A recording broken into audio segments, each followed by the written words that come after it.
Welcome back ka DIY. So medyo pause ako ngayon. Ang ituturo kong tips ngayon kung paano gagawa ng backdrop na naka-pleats yung ating flute. Yes po, pwede natin siyang i-knife pleats yung ating backdrop. Hindi lang sa table skirting yung knife pleats, pwede rin sa ating backdrop. So una lang natin ginawa ay sinampay lang natin yung first nating na cloth. Ayan, ang haba ng cloth na gamit natin ay nasa 3 yards. Then, ang lapad niya ay nasa 60 inches width. So, ang next natin gagawin ay i-pleats lang natin yung ating cloth. Ayan, ganyan lang natin i-pleats. So, maraming ways kung paano tayo gagawa ng knife pleats.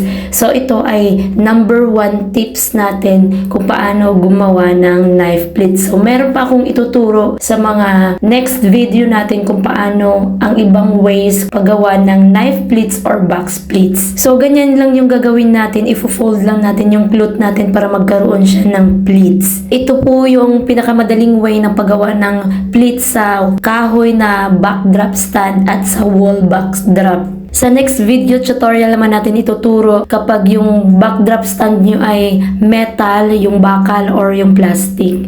I-continue lang natin pag pleats. Ang magagamit lang natin dito na cloth ay 3 pirasong tag 3 yards. 3 pieces na 60 inches width tapos 3 yards. So ito na yung magiging look niya. Ayan yung sa ibabaw naka-pleats pero dito sa baba ay hindi pa siya naka-pleats. So ano nga ba ang gagawin natin para maging pulido yung kanyang pleats? So dito sa ibaba, iangat lang muna natin yung ating cloth sa taas para dito tayo. So ganito yung aking backdrop stand. Wala siyang brace sa baba.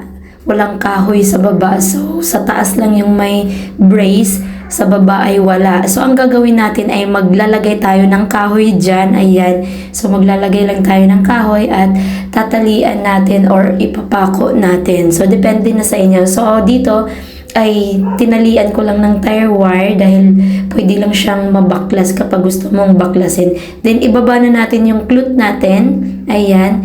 Then, yung sa pinakababa guys ay ita-thumb tacks natin. Kung meron kayong stapler na yung stapler gun, pwede nyong gamitin yun kasi mas malinis siya tignan. Kasi kapag thumb tacks, kung yellow na thumb tacks yung gamit nyo ay nakikita siya.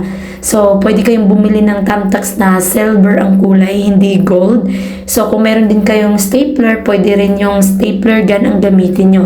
Kung wala rin kayong stapler gun or yung silver na thumbtacks, no choice tayo. So, yung gold lang yung magagamit natin. So, yung gagawin lang natin kapag gold yung thumbtacks natin, so lalagyan lang natin ng cloth dito sa baba para matakpan yung ating mga thumbtacks para hindi siya kita. Ito na yung magiging look niya mga ka-DIY. So, para maging firm yung ating pleats, ay hatakin natin sa taas at lagyan natin ng thumbtacks para mas tumigas yung ating pleats at mas plain siya tignan, hindi siya yung maluwag. Continue lang natin paghatak at paglagay ng mga thumbtacks. So, ito na yung magiging itsura niya mga ka-DIY. Napakaganda niya guys kapag naka-pleats yung ating backdrop. Pwede mo na siyang gamitin sa kahit anong okasyon pang base ng inyong backdrop. Lagyan nyo na lang ng garlands, balloon sa taas at sa gilid. Huwag kalimutan mag-like, subscribe at i-hit ang notification bell para lagi kayong updated at pakifollow na rin yung ating Facebook page at pakishare na rin itong ating video para mas marami makanood, matuto at magkaroon ng ideas. Maraming salamat, ingat and God bless everyone!